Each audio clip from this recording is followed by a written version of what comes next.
When Yelena was first introduced to us in the world of Attack on Titan, a lot of us weren't quite prepared to see just how deranged she was in the pursuit of achieving her goals and ideals. The 6'2" tall giant lady, while towering over most of the cast of Attack on Titan, quickly became a talking point amongst fans as alarm bells rung, alerting us that something sus as hell was going on with her. We were right after all. Yelena's role in Attack on Titan is to serve as Zeke's #1 supporter, a fanatic who displays abnormal psychology in pursuit of realizing her goals and values. In this video, I want to take a closer look at the psychology and characteristics of Yelena and try to explore her fanaticism and maybe unravel where and why she behaves the way she does in the story. Hey everyone, it's your boy Hamza B2K and welcome back to my channel. This is going to be the first video in a long series of character analysis videos that I'll be doing for the Attack on Titan series. If there's any specific characters or topics you'd like to see me cover, then please leave your suggestions for me down below. To support the growth and future content of this channel, please leave a like on this video and consider subscribing with notifications turned on to learn whenever new content goes live. Please note, there will be a few minor spoilers for the series in this video, but nothing major. Let's get into it.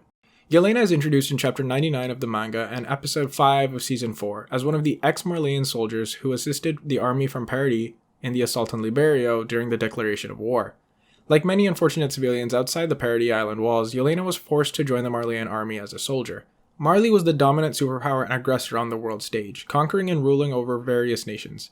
Yelena explains that she was a foreigner whose country was invaded by Marleyan forces, but this is later debunked and revealed to be one of her many lies as she was actually a Marleyan citizen the whole time. It's unclear exactly when, but during one of Marley's battles, losing against some foreign troops, at the moment she believed her life was going to come to an end, Zeke Yeager, the Beast Titan, appeared before her and saved her life. Yelena stared up in awe of the enormous 17-meter Titan, and it was at that moment that she swore her life to his service.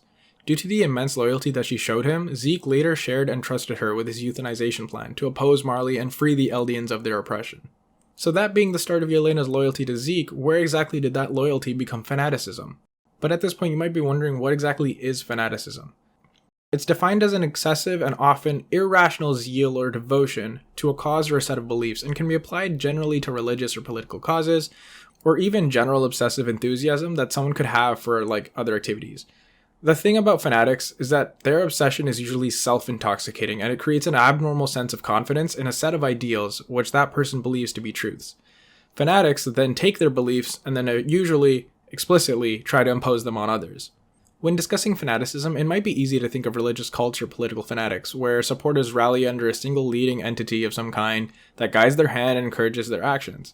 Generally, for fanaticism to fester within the average person, a leader of some kind needs to build on those beliefs that the followers already have, twist them to fit their agenda, and then prove, quote-unquote, that those beliefs are absolute. This heightened belief in the, quote-unquote, truth is what then creates frenzied followers. Some examples of cults that might come to mind include things like sex slave cults, like in The Vow, Heaven's Gate, Jonestown, Rajneeshpuram, and others all share in that similar trait. There's a central figure that brings them together. But what about in Yelena's case? At no point in the story does Zeke actually force her to devote herself to him. In fact, it seems that even among the anti-Marleyan volunteers, she's actually the only one who has this weird fanatical devotion to him. All of them seem to share in political ideals, but Yelena is the only fanatic. She's closed-minded, has no interest in discussing or debating alternative viewpoints, and has serious overreactions to people who get in her way or who don't share their ideals. Seriously, she freaking shoots like everyone. This girl has no chill. So where does Yelena's fanaticism come from? From what we know of her backstory, the answer seems to lie in the blurred telling of her first meeting with Zeke. Even though she was a Marleyan, the truth of being conscripted into the military may have been the catalyst for her feeling like she had essentially signed away her life. It's a traumatic, bloody war, and it's no secret that second-class citizens are transformed into mindless titans or are used as cannon fodder on the front lines. When referencing the trauma found in real-world military veterans, or even in cases of child soldiers, some people do sort of accept that their lives are essentially forfeit. Your purpose is to go out there and lay down your life, and nothing else. So when Zeke appeared and saved her, like a godly figure, Yelena's default was that her life once again had been given purpose and that it must have been linked directly to Zeke and his ambitions. The act of having her life saved, as well as all of the way in which it occurred on the battlefield below a towering 17-meter beast titan looking up at him like a god, a savior, essentially a guiding messiah who would be her source of hope for freedom and vengeance on the Marleyan government, seems to be the perfect combination to produce her wild fanaticism. Under Zeke's guidance, she would never have to fear again, and was ready and willing to do anything he commanded. One of the characteristics of some fanatics is that although the root of their opinion or belief might align somewhere with the norm of society, the scale at which it's expressed is wildly disproportionate. She really went from, damn, I'm grateful that he saved my life, to, everyone who disagrees with him must die. I think that it's really interesting that Jeremy Sherman from Psychology Today likened fanaticism to drunk driving. The fanatic, like an intoxicated person, thinks that they're totally capable and fine to drive and are probably even thinking that they're doing a good job at it, but on the way, they kill innocent bystanders under that influence. This is especially true for Yelena. She's not only a liar, but she's an unpredictable, cold-blooded killer, killing at random times. She's basically a snake. She didn't hesitate when she first arrived on Parody Island as Zeke's secret agents with Marleyan forces, and she quickly shot her commander in the head when he refused to cooperate with Hanji. Outside the tent, Jean and Connie note that Yelena seems shady, especially since she was so easily able to fool the Marleyan soldiers and then shoot him in the back of his head. John says it best, whether she's on our side or not, it's clear we can't trust her either way. And he was absolutely right. Even when Yelena gives information about technology and news of the outside world to the scouts, her only intention the whole time is just to lure them into a false sense of trust in order to speed up Zeke's euthanization plan. Even with her own supporters, Yelena just does not care for them. After double-crossing the scouts, Yelena again kills Grease, an anti-Marleyan soldier who insults Sasha by calling her a filthy whore and an island devil. Again, no chill.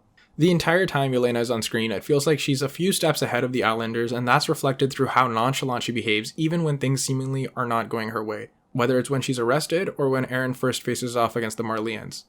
When Yelena discloses to Pixis that she was meeting with Eren in secret, she tries to play it off as her reasoning was as pure curiosity just to know about the nature of her god's brother. She tries to assure him that she's purely on the side of the Eldians, but Pixis sees right through her. To be honest, whether Pixis believes her or not doesn't even matter. It's a matter of convenience. If he believed her, it would have only expedited the Jaegerists' agenda. Not believing her changed nothing because the Jaegerists were always ahead of them in terms of planning. Pixis and the scouts had no idea that the military officials had already been drugged with Zeke's spinal fluid, which ultimately forced Pixis and the other party forces to surrender without fighting back against Yelena and the Jaegerists. Yelena even tells Pixis that his overcautiousness was the reason that the world had not yet already been saved, but it was only a matter of time. So for Yelena, this was all absolute. It was going to happen no matter what. There was really no chance of failure, especially with Zeke at the head. Now, if it wasn't clear already, Yelena is only a fanatic for Zeke. Sure, she has an appreciation for Eren, but only as far as the fact that Eren is Zeke's brother. When Peek and Galliard lead the assault of the Marleyans back on Parody, Yelena is desperate for Eren to retreat and orders the Jaegerists to protect him, only for the purpose of fulfilling Zeke's plan. Zeke arrives and turns the tide of the battle, once again cementing to Yelena that he is in fact the savior and unstoppable force. Zeke destroys the Marleyan airships and Yelena basks as they come falling down. But after Eren and Zeke make contact and unleash the abilities of the Founding Titan, Yelena becomes really confused and disgruntled when she realizes that Zeke's plan is not the one that's being followed. Zeke is not the brother in control of the Titans. Eren being in control conflicts with her perfect idea of Zeke being the supreme leader and savior, and that's eventually part of the reason why she turns against him.